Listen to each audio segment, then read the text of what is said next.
What's up, you guys? Happy New Year! I hope everyone is as excited about 2022 as I am. To be honest, I'd been putting off this video and I didn't think that I would ever make it just because it is such a touchy sort of subject and I am absolutely not any kind of professional. I do want to say a little disclaimer at the beginning of this video that if you feel like you might be susceptible to any kind of eating disorders or unhealthy thinking in regards to dieting and exercise and weight and self-appearance and all that kind of stuff, this may be something that you don't want to watch. It's like I'm sort of nervous talking about this, so I don't want to be doing the wrong thing for anybody. I don't want anybody yelling at me for like doing something wrong or unhealthy. I had to do what worked for me, so I don't want to say too much more about that. That's all I can really say about it. So long story short, at the beginning of this year I was the heaviest that I had ever weighed. I am 4'9" and I weighed 55 kilos, which I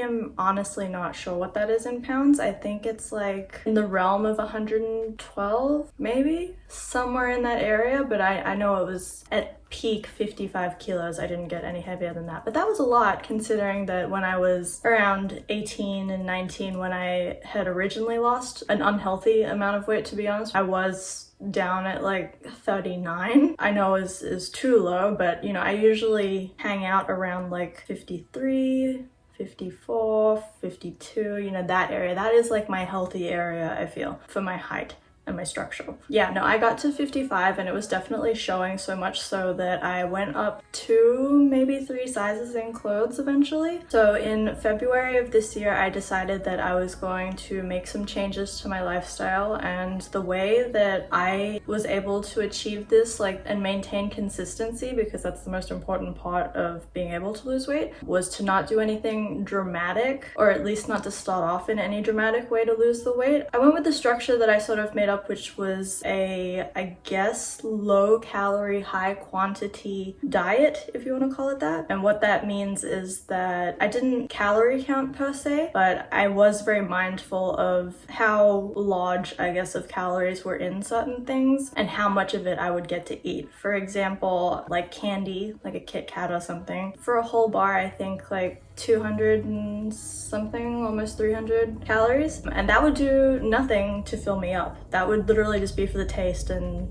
that's it. It didn't fill me up. I would be immediately hungry afterwards. It was like a treat food. So things like that, to be honest, when I began changing over the lifestyle, I cut it out completely, and I tried replacing that for things that were lower in calories, but I could eat a lot of it, because I knew if I eat a lot of it, if I eat a lot of anything, I'll get full. But if it's a small amount of anything, then it doesn't matter what it is. Even like bread, it's not going to work. I have to eat a lot of stuff. That's one thing with like trying to lose weight. You should sort of look at your habits and like what works for you. Some people can actually fill up on drinking water. I'm the opposite. I use water to like push food down so that I can eat more. So that absolutely does nothing for me. It doesn't work, and quite honestly, it makes me feel sick. In the example of replacing like a Kit Kat or like something sweet, I decided to start eating marshmallows. Not a lot of them, but like that was my treat food because I knew that I could get a lot out of it as opposed to like a small candy bar or something. I'll show you the ones that I get if anybody has a real love for marshmallows like I do. And you might not see the importance of like which marshmallows I get, but there is. So the regular jet puffed ones, or just, you know, ones that are like regular marshmallow size, they're white or whatever, you can eat 4 of those and it's 100 calories. 4 marshmallows, I don't know about you, that's not gonna do anything for me. So I found these Lucky Charms ones. They're just like regular marshmallows. They got colors and everything. So these ones, it's 100 calories and you can eat 15 of them. I don't always eat 15, you know, I'll eat less than that, but it's good for me knowing in comparison to the white ones, I could eat 4 of those and like, you know, that's 100. I can eat 4 of these and it's way less than the regular white ones are. I don't know why, to be honest with you. I haven't looked into it too much, and I'm certainly not trying to get diabetes. If anyone's thinking of that, I wasn't living off marshmallows, but like as my sweet thing, it's good to think about. I just wanted to show that as an example, as like the kind of mindset that I had to have behind it, which was to be thinking about things that I could eat more of and sort of more mindlessly, like so I could maintain my lifestyle and not feel like I was restricting myself from eating, because that makes me more hungry to the point where I'll just be hungry all day, and at the end of the day I'll cave and like eat cake and pasta and just everything. Like that happened to me all the time and I was tired of it, so I needed to find a way where I could keep eating the same amount but it not add up to as much. So I did want to keep showing a few examples that would help. So like if you eat a lot of potato chips, you can barely eat any. If you actually look at it, they want you to eat like 10 chips and that's 170 calories. I cannot eat 10 chips. I will demolish an entire bag. So that was not on the table for me. What I did replace it with was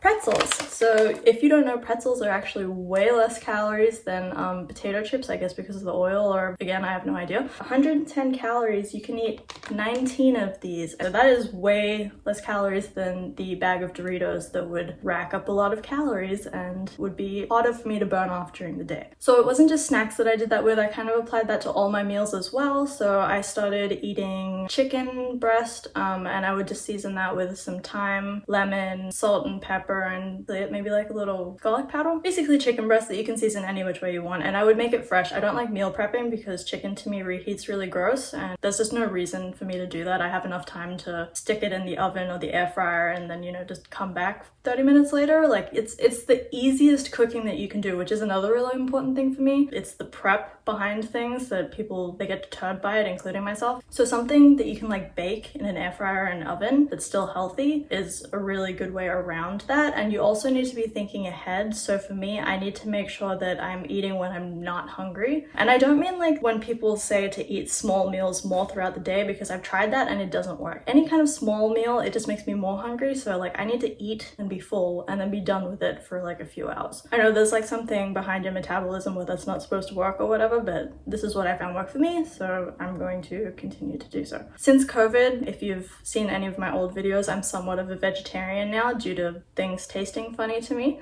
So that made the new eating structure a little bit more difficult, but I do still eat. I'll just cut up a few carrots, actually a lot of carrots, probably like 4 or 5 carrots. I'll just cut them into slices and then I'll stick that in the oven or the air fryer for about 20 minutes, and then 5 minutes before they're done, I'll drizzle some honey all over them so that they get kind of crunchy and nice. And then when they come out, it is the best tasting way to eat carrots. I'm not kidding. That's another simple thing that you can do. If you find yourself putting sugar or stuff like in your coffee, I don't drink coffee, but if you use a lot of sugar in like your cereal or your coffee or anything like that, just switch it up with like some honey, because it will be a little bit better. There are so many substitutes that you can use that make it so that it doesn't feel like you're completely changing your lifestyle and your diet. There's just like certain small changes that you can make that aren't drastically uncomfortable and make you feel like a failure if you aren't able to achieve results or like stick to the diet or stuff like that. Like it's very counterintuitive to stop feeling bad when you're really trying to work on yourself. So that's why I tried to make it as easy as possible. This is the way that I lost weight, the unhealthy amount. When I was 18 years old, I did the exact same thing. But back then I was working out a lot. I didn't have a car yet, so I would walk to school and to the bus station, and you know, I was very active, so that's why it was so easy for me. I do have somewhat of a sitting down lifestyle now. I have a car. I don't go to school and walk around all the time, but I did buy an elliptical from Amazon. I got the cheapest one they had. I think it was like 150 bucks or something. It had terrible reviews because I think the main negative review it had was that it was so small that a regular sized person couldn't use it, like the stride just wasn't there. That seemed like a really good opportunity for me because usually things are too big, so I got it and it is actually perfect for me. So if I can find the link, I'll link it down below. If you're like, you know, near 5 foot, under 5 foot, around that sort of area and you want a cheap elliptical, then this is a really good buy because I use it all the time and I love it. And I made sure to put it in, not like in an obnoxious place in my living room, it's like off to the side where it's not, you know, competing with the decor so much. But it is an important thing to have in my house, so I don't really care too much about how it looks. By putting it out somewhere in public, I'm more inclined to use it. I feel like a lot of people make a gym room or they put it off because they're kind of ugly, but then I feel like nobody really wants to go back into those rooms like where that's the sole purpose of being there, and I don't know, you just kind of forget. So I've found that putting it in a public place where I like literally walk past it all the time I'm more inclined to just do it. I also leave my shoes there, and I try to leave a pair of socks there just to make things as easy as possible for me, because I know that if it's like a tiny bit too difficult every day, then I'm not going to do it. So like the food, the exercise, everything, just make things easier on yourself, because like if you know you're going to be lazy, like it's easier to line stuff up, and that way you'll be able to easier maintain the new lifestyle. As for my elliptical, while I was in the midst of actively losing the weight, I would make sure to do it at least 30 minutes every day, and that would be any time of day that I could fit it in. It usually was at nighttime right before I showered. Sometimes if I wanted to do it 2 times a day, I would. That didn't happen an awful lot, but you know, if you get bored and you feel like you could do it again, I mean, you know, it can only help. But yeah, I don't get barely any other exercise. I'm not joined to a gym. I am pretty creaky, so I don't do Pilates as much as I used to, even though I love it. So I was mostly just doing the elliptical for 30 minutes a day, and the 30 minutes at a pretty regular speed would be, I think, like 230 calories burned off. And then also I would make sure that in the daytime to sort of try and stay busy, because when I'm busy, I'm usually moving. So things like sitting down and scrolling your phone for like hours, that's time wasted in the grand scheme of things. That's another way that I actually got myself to use the elliptical. I'm someone who enjoys scrolling through TikTok for way too long, and I decided that I wouldn't allow myself to open TikTok until I'd done my elliptical, as in like when I was on it, I was watching TikTok at the same time, and then I would be able to use it however much I wanted afterwards. So tiny little reward systems for me like that was just like a little bit extra to help me stay structured. All this stuff really worked for me. That's why I want to pass it on. Maybe it'll help at least one person who is trying to lose weight. I do hope too that way that I'm suggesting for weight loss is, it's not anything that can get you into a dangerous spot where you're too thin, because I didn't want that either. I feel like I knew when to chill out, and I still follow this stuff, but I'm a lot more loose with it now. So like the holidays just passed, and we had family over, and there was a spread of like cookies and stuff, and like stuff like that I'll eat, you know? The way that I started gaining weight is that I stopped worrying about it at all. Like at all. I was not keeping track of anything at all. And some people are okay with that, but for me, I let it get too far, and it was really affecting me, my wallet, because of like the clothes I needed to buy again, and then nothing would fit me because it was out of proportion. I felt extremely like unhealthy at the time. Like I just felt overweight for my size. I did not feel good. Like just walking around didn't feel good. And then I found this and it really worked for me. A lot of the stuff about losing weight too is that diets, I feel like, don't work because they insinuate that at some point you get to your magic weight and then you stop. And that's just not true. A lot of the ways that we get to being overweight is just through unhealthy lifestyle, and you can't live your whole life in that state and then diet and then do that and then do that. There's just a lot. You can still enjoy treats and donuts and anything you want, really, as long as you keep an eye on things. That's all I'm saying. At least that's what is important to me. I just needed to remember to keep an eye on things. So I'm not sure if I actually mentioned the weight that I got to. So I went from being 55 kilos in February, and I think by June I was 45, kind of reaching over to 44. 44 is like my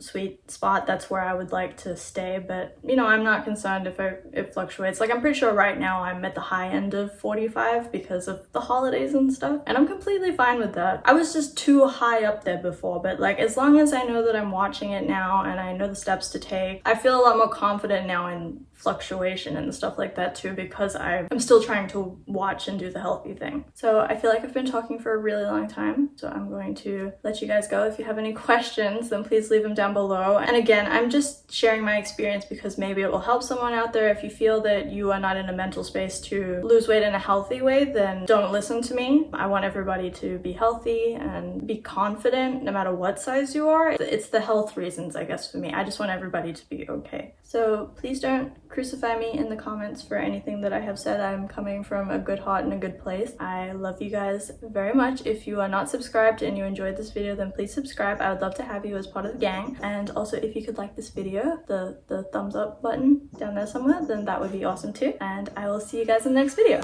Bye guys!